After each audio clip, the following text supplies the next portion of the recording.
नमस्कार दोस्तों। Next class की तरफ बढ़ते हुए हम आज करेंगे पास्ट परफेक्ट टेंस। कौन सा? Past perfect tense. जी हाँ दोस्तों, चलिए इसके हिंदी वाक्यों की पहचान देख लेते हैं हम।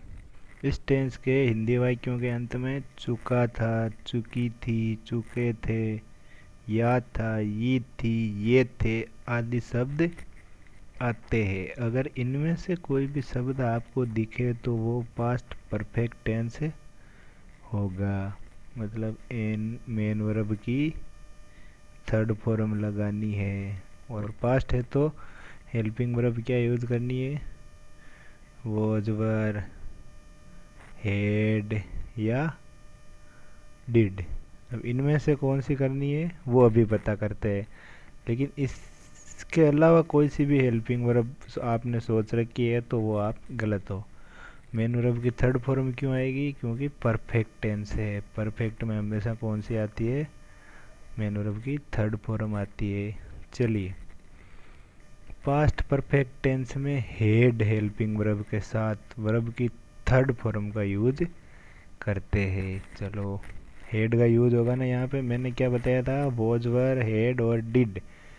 इन चार के अलावा इसमें चौथा ही कोई भी हेल्पिंग वर्ब नहीं लगेगी। तो वॉज, वर का हमने यूज पहले ही कर लिया है, डिड का भी कर लिया है, बची कौन सी है अब? हेड। तो लास्ट में हेड ही लगेगी इसमें। और परफेक्ट में हमेशा हेड ही लगेगी। पास्ट परफेक्ट में क्या लगाया था हमने? हेज और हेव। प्रेजेंट परफेक्ट में कौन सा लगाया था? Hedge, have. पास्ट परफेक्ट में हेड। चलिए नेक्स्ट बढ़ते हैं आगे। जब भूतकाल में एक के बाद एक दो कार्य समाप्त होते हो, दो खंड वाले वाक्य। मैं उदाहरण देके भी समझाऊंगा, एक बार थ्योरी पढ़ लो।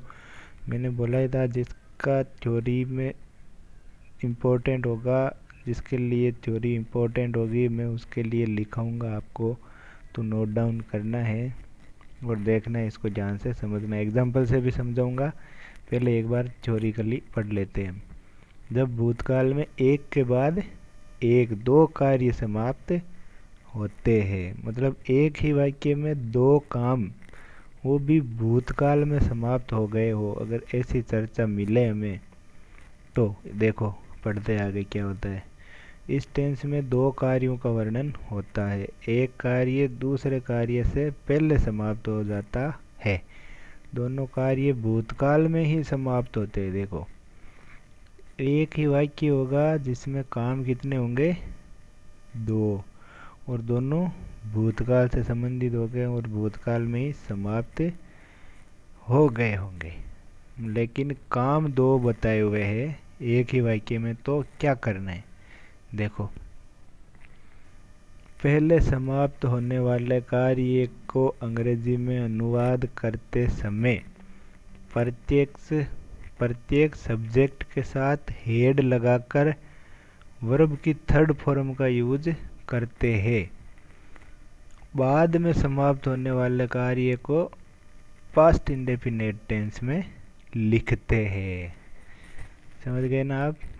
मतलब जैसे दो कार्य दिए हुए होंगे एक ही वाक्य में, तो पहले भाग में तो हम हेड के साथ वर्ब की थर्ड फॉर्म का यूज करेंगे और बाद वाले के लिए पास्ट इंडेफिनेट का यूज करेंगे।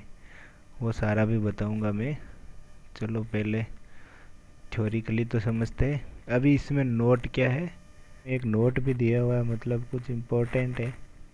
चलो पढ़ते हैं, देखें क्या इम्पोर्टेंट है। यदि वाक्य में पहले या पूर्व शब्द आए, देखिए बहुत इम्पोर्टेंट है, ध्यान रखना, बहुत ही ज़्यादा इम्पोर्टेंट है। यदि वाक्य में पहले या पूर्व शब्द आए, देखो शब्द देख लो, पहले या पूर्व, तो वाक्य के अंतिम खंड की अंग्रेजी पहले लिखते हैं। जैसे कोई वाक्य शुरू हुआ है और यहाँ पे ख़त्म हो गया है, तो जो लास्ट वाला पार्ट है ना, उसकी अंग्रेजी हम पहले बनाएंगे, ये ऐसे कहना चाह रहे हैं, तथा उसे पास्ट परफेक्ट टेंस में लिखते हैं। ठीक है, किस में लिखेंगे? पास्ट परफेक्ट टेंस में, मतलब मेन वर्ब की थर्ड फॉर्म और साथ में हेड। ठीक है, और बिफोर के बाद में पहले भाग की अंग्रेजी लिखते हैं तथा उसे पास्ट इंडेफिनेट टेंस में लिखते हैं। और जो पहले पार्ट आएगा तो दूसरे और पहले के बीच में क्या लिखना है हमें? बिफोर। बिफोर का मतलब क्या होता है? पहले, पहले या पूर्व। ठीक है, तो बिफोर का मतलब क्या हो गया? पहले या पूर्व। तो पहले या पूर्व के लिए हम बिफोर का यूज करेंगे और उसके बाद जो पहला भाग दिया हुआ होगा उसकी अंग्रेजी बनानी। अभी एग्जाम्पल से समझाऊंगा, एक बार थ्योरी तो पढ़ लेते हैं। यदि वाक्य में बाद या पश्चात, अभी देखो दूसरी कंडीशन क्या है, वाक्य में बाद या पश्चात शब्द आए तो वाक्य के अंतिम खंड की अंग्रेजी पहले लिखते हैं। इसमें भी अंतिम खंड पहले लिखा जाएगा तथा उसे पास्ट इंडेफिनेट टेंस में लिखते हैं। खंड तो अंतिम लिखा जाएगा लेकिन पास्ट इंडेफिनेट में लिखा जाएगा। ठीक है, वो क्या था? पास्ट परफेक्ट में था, ये पास्ट इंडेफिनेट में। और आफ्टर के बाद में पहले भाग की अंग्रेजी लिखते हैं। और देखो बाद या पश्चात के लिए क्या लगाएंगे हम? After, AFTER। आफ्टर का मतलब होता है के बाद। ठीक है, और आफ्टर के बाद क्या होगा? पहले भाग की अंग्रेजी लिखते, उसको पास्ट परफेक्ट टेंस में लिखेंगे। चलो एग्जांपल देखता है एक बार। ये देखो, मेरे स्टेशन पहुंचने से पहले गाड़ी छूट चुकी थी। इसमें दो वाक्य कैसे हुए? एक तो मैं स्टेशन पहुंचा, मतलब पहले गया था, अभी वो बता रहा है, हमें बात बता रहा है कि मेरे स्टेशन पहुंचने से पहले। ये देखो से पहले आया है ना, से पहले। तो एक वाक्य तो ये हो गया कि मैं स्टेशन पहुंचा। ठीक है, गाड़ी छूट चुकी थी, ये कौन सा है? अपना दूसरा भाग है। तो एक ही वाक्य में दो काम हुए हैं और वो भी पास्ट में हुए हैं, पहले हो चुके हैं ये दोनों काम, अभी हमें सिर्फ बता रहा है। ठीक है, और पहले नाम आया हुआ है। चलो बनाते हैं चलो। The train head left. The train head left मतलब गाड़ी छूट चुकी थी। बिफोर, बिफोर आ गया बीच में। I reached the station. ठीक है, before I reached the station हो गया दोनों। हाँ, एक बार देखना, वो थ्योरी भी पढ़ना है और थ्योरी के साथ साथ इन दोनों को सॉल्व करना है और समझना है। चलिए एक और देखते हैं। वृद्धा के मरने के बाद डॉक्टर नहीं आया था। ठीक है, एक तो क्या हुई थी? वृद्धा मर गई थी, के बाद हो गया। ठीक है, और डॉक्टर नहीं आया था, तो इसमें देखो the doctor did not come. After लगा दिया बीच में। The old lady had died. ठीक है, देखो यहाँ पे उल्टा हो रहा है। इसमें तो हेड आया है पहले, बिफोर के पहले हेड आया है। ठीक है, क्योंकि इसमें पहले है। और आफ्टर के बाद हेड आया है, तो इसके लिए एक ट्रिक भी है। फर्स्ट में हेड कहाँ आएगा? अगर दो वाक्य एक साथ दिए हुए हो तो।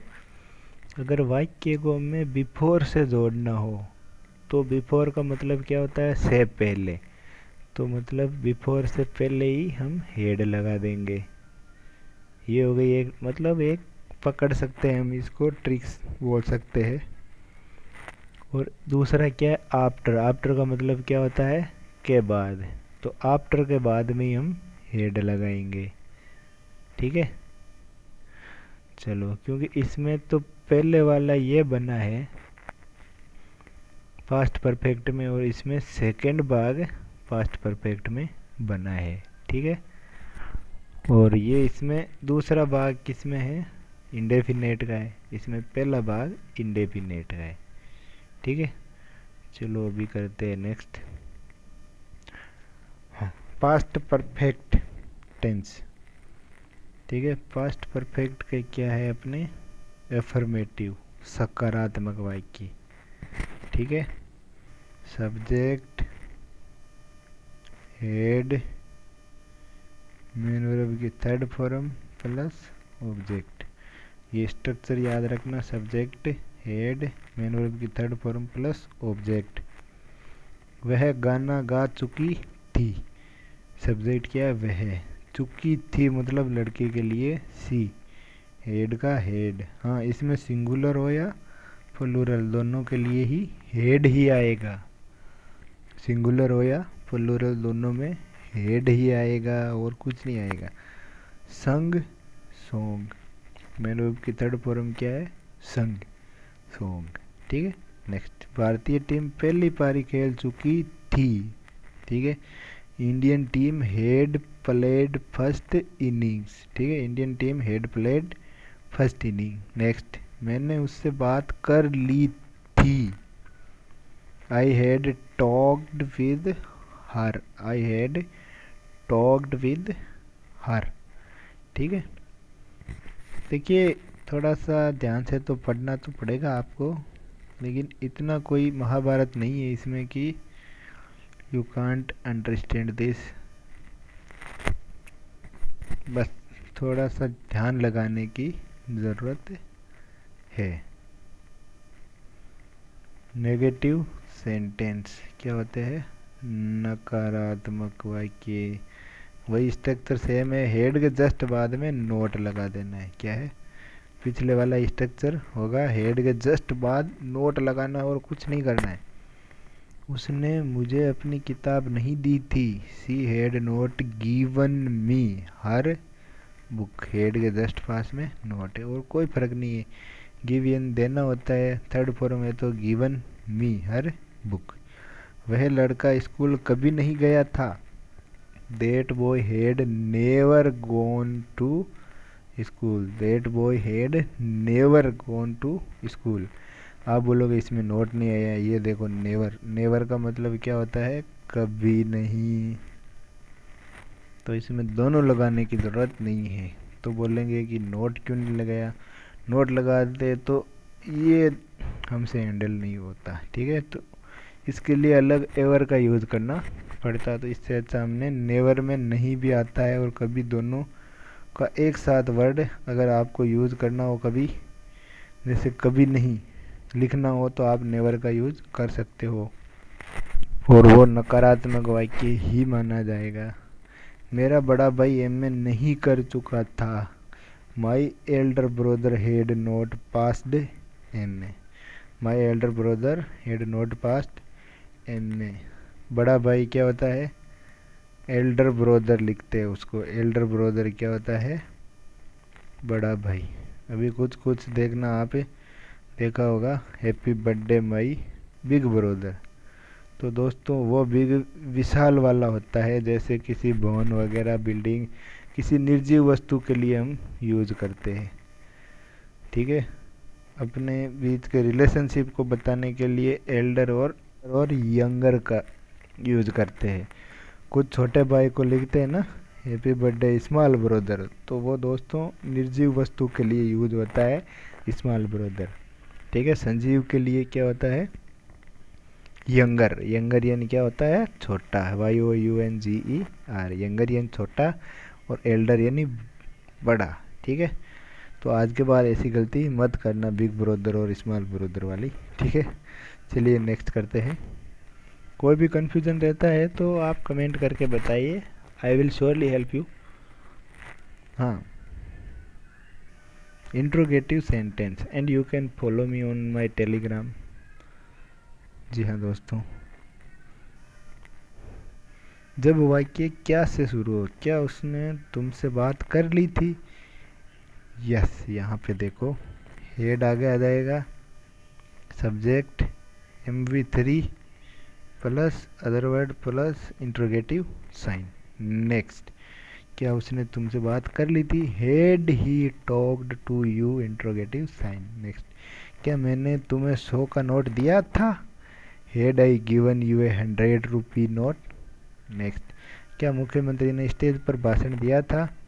Had the chief minister delivered speech on the stage? देखो, हेड भी आ गया, सब्जेक्ट आ गया, मेन वर्ब की थर्ड फॉर्म आ गई, अदर वर्ड आ गया, इंट्रोगेटिव साइन आ गया। ठीक है, कोई भी महाभारत नहीं है, ये बहुत ही आसान है अगर एक बार आप ध्यान से इसको समझते हो, पढ़ते हो तो।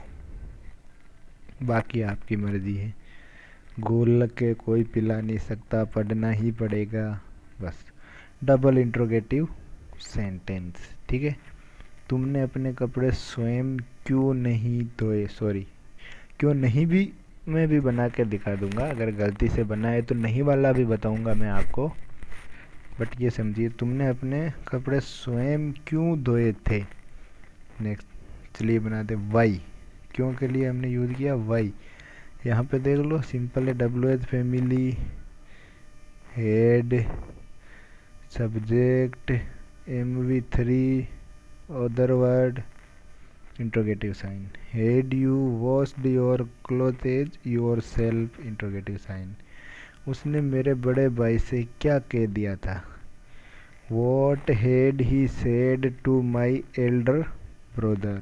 ठीक है ना, एल्डर यानी बड़ा, यंगर यानी छोटा। आज के बाद बिग और स्मॉल यूज मत करना दोस्तों, क्योंकि अभी आप इंग्लिश जानने लगे हो, समझने लगे हो। ठीक है, चलिए, आपकी सारी रात बिना सोए क्यों गुजरी थी? Why had your whole night passed without sleeping? Why had your whole night यानी सारी रात, वोल यानी संपूर्ण होता है, नाइट यानी रात होती है, पास्ड यानी गुजरी होता है, विदाउट यानी के बिना। किसके बिना? सोए बिना, लिखा हुआ है ना, के बिना। स्लीपिंग यानी सोए। ठीक है, चलिए दोस्तों, मिलते हैं नेक्स्ट वीडियो में, तब तक के लिए जय हिंद, जय भारत।